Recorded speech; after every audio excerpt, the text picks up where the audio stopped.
আশা করি আপনারা যে যেখানে আছেন ভালো আছেন। আমি আজকে একটি গুরুত্বপূর্ণ বিষয়ে আমাদের নৈতিক একটি দায়িত্বের ব্যাপারে আপনাদেরকে সম্পৃক্ত করার জন্য আপনাদের সামনে হাজির হয়েছি।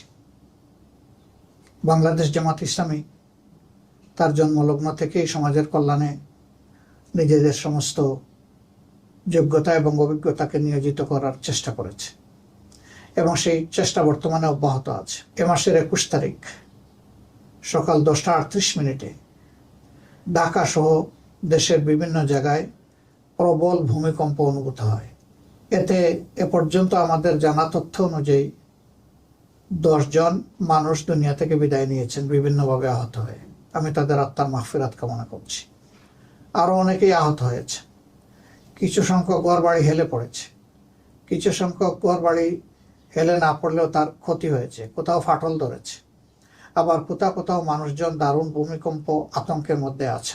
এই অবস্থায় আমরা আবার লক্ষ্য করলাম যে 31 ঘন্টার ব্যবধানে দ্বিতীয় আর্থকুয়েক আবার জনগণ এদেশে অনুভব করল, যেটাকে আফটার শক বলা হয়। আল্লাহ তাআলা ভালো জানেন, তবে আমরা আল্লাহ তাআলার কাছে এই কঠিন পরিস্থিতিতে তার একান্ত সাহায্য এবং রহমত আমরা প্রত্যাশা করছি। আল্লাহ যেন সম্ভাব্য বিপদ থেকে এই জাতিকে হেফাজত করেন এবং আমাদের গুনাহ খাতা মাফ করেন।